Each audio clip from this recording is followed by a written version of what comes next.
உங்க வண்டியில பெட்ரோல் நிக்கவே மாட்டேங்குதா, மைலேஜ் சுத்தமா கொடுக்கவே மாட்டேங்குதா? இந்த வீடியோ உங்களுக்காக தான். இது உங்க பயோஸ்கோப் ஏர் அண்ட் நான் உங்க வைஷு. நிறைய பேரோட வண்டி வாங்கின புதுசுல சூப்பரா மைலேஜ் தரும், பெட்ரோலும் சூப்பரா நிற்கும்.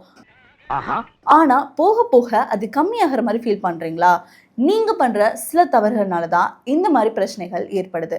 ஸோ நான் சொல்ல போற இந்த 8 விஷயங்கள் மூலமா நீங்க மைலேஜும் நல்லா மெயின்டைன் பண்ணலாம், பெட்ரோலும் நல்லா நிற்கும். ஸோ இந்த வீடியோல அதை பத்தி தான் பார்க்க போறோம். 1, கிளட்ச் வந்து தேவையே இல்லாமல் அடிக்கடி பிடிக்கக்கூடாது. கிளட்ச் எப்போ தேவைப்படுதோ அப்பப்போ பிடிச்சா போதும்.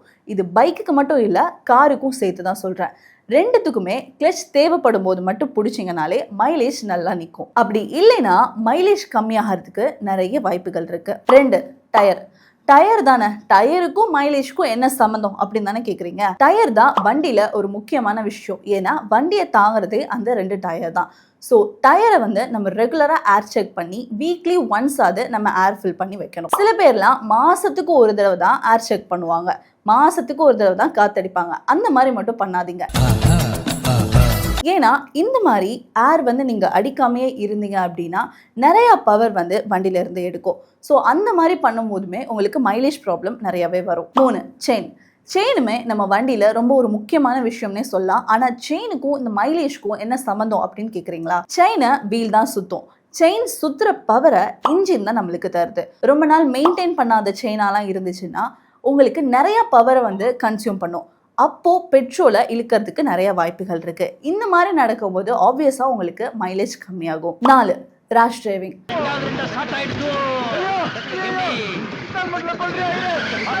ரொம்ப ஸ்பீடா ஓட்டுறவங்களுக்கு சொல்ல வேண்டிய விஷயம் தான் இது.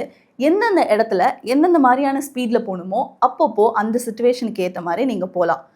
இப்போ பெட்ரோல் பற்றி தானே பேசிகிட்டு இருக்கோம், சம்மந்தமே இல்லாமல் ஏன் ரேஷ் டிரைவிங் வருது அப்படின்னு தானே கேட்குறீங்க. நம்ம ரேஷ் டிரைவிங் பண்ணுறது மூலமாக கூட நம்மளோட பெட்ரோல் வந்து அடி வாங்குது. ஜெர்மானியக்காரன்னு நம்பி போய் உட்காந்தேன். சரி சார், செஞ்சு விடுது சார். என்ன அப்படிலாம் மைலேஜ் 20 கிலோமீட்டர் நீங்க. ஆமாம், 10 கிலோமீட்டர் கூட ஓட மாட்டேங்குது சார். 10 கிலோமீட்டர் ஓட மாட்டேங்குது. ஆனால் ரேஷ் டிரைவிங் பண்ணும்போது திடீர்னு ஸ்பீடை வந்து இன்க்ரீஸ் பண்ணுவோம், திடீர்னு கியரையும் மாற்றுவோம். அந்த மாதிரி நீங்கள் மாற்றவே கூடாது. சில பேர் திடீர்னு 10லேருந்து 100 போவீங்க. அந்த மாதிரி பண்ணும்போது கியர் அடிக்கடி சேஞ்ச் ஆகுது. ஸோ அந்த மாதிரி கியரை அடிக்கடி நம்ம சேஞ்ச் பண்ணுறது மூலமாக கூட மைலேஜ் ப்ராப்ளம் வரும். நீங்கள் நல்லா யோசிச்சு பார்த்தீங்கன்னா, ஏதாவது ஒரு லாங் டிரைவ் நீங்கள் போகும்போது, அதாவது இந்த ஊர்லேருந்து வெளியூர் போகும்போது உங்களோட பெட்ரோல் வந்து நல்லாவே நிற்கும். ஆனால் கிட்டத்தில் நம்ம சிட்டிக்குள்ளேயே எங்கேயாவது போகும்போது பெட்ரோல் வந்து கம்மியாகிற மாதிரி ஃபீல் பண்ணுவீங்க. சார் சிட்டிக்குள்ளே எவ்வளோ சொன்னீங்க? 15 சொன்னீங்களா? 8 கிலோமீட்டர் பஸ் மாதிரி ஓட்டிக்கு தெரியுதே சார். பஸ்ஸை விட ஜாஸ்தியாக சார் தருது. பஸ்ஸெல்லாம் 4 தான் தெரியுமா உங்களுக்கு? ஏன் அப்படின்னு கேட்டிங்கன்னா, இந்த மாதிரி ஏரியாவில் அடிக்கடி கிளச்சாகவும் இருக்கட்டும், கியராகவும் இருக்கட்டும், பிரேக்காகவும் இருக்கட்டும், அடிக்கடி யூஸ் பண்ணுற மாதிரி இருக்கும். இந்த மாதிரி அடிக்கடி தேவையே இல்லாமல் நம்ம பயன்படுத்தும் போது பெட்ரோலும் அடி வாங்கும், மைலேஜும் அடி வாங்கும். 5, ஹெவி லோடு. வண்டியில் எப்போவுமே 2 பேருக்கு மேலே ட்ராவல் பண்ணக்கூடாது அப்படின்றது ஒரு ரூல்ஸாக இருந்தாலுமே இன்னுமே 3 பேர் 4 பேர் கூட வண்டியில் போயிட்டு இருக்கீங்க. இது எங்க வண்டி?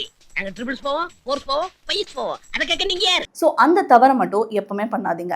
ஏன்னா வண்டிக்கான பவரை கொடுக்கறதே இன்ஜின், பெட்ரோல் தான்.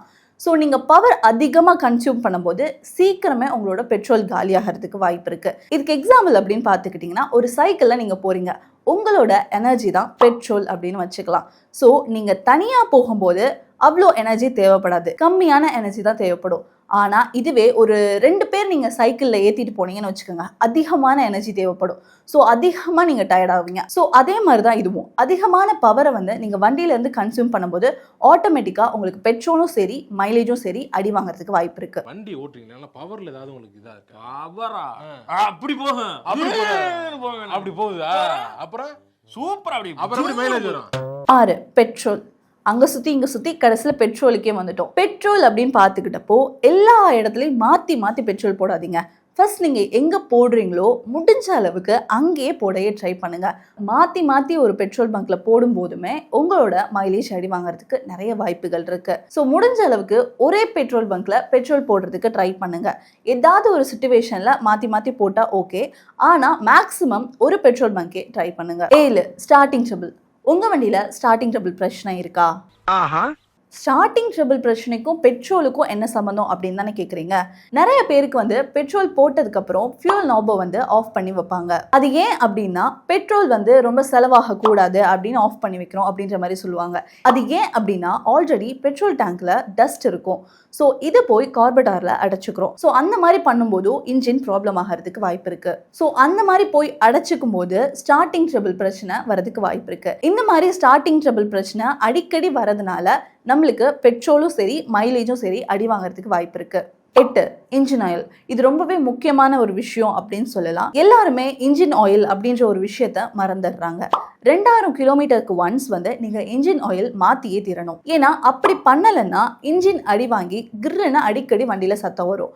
அப்படி ஆகும்போதும் வண்டியில மைலேஜ் கொடுக்காது. இந்த நிலைமையிலேயே நீங்க ஓட்டிட்டே இருந்தீங்கன்னா கண்டிப்பா உங்க இன்ஜின் சீஸ் ஆகிறதுக்கு வாய்ப்பு இருக்கு. இதனாலையும் உங்க வண்டியில பெட்ரோலும் சரி மைலேஜும் சரி ரொம்ப அடி வாங்கும். ஸோ இந்த வீடியோ உங்களுக்கு ரொம்ப யூஸ்ஃபுல்லா இருக்கும்னு நினைக்கிறேன். இதே மாதிரி ஒரு நல்ல வீடியோட நெக்ஸ்ட் வீடியோல சந்திக்கலாம்.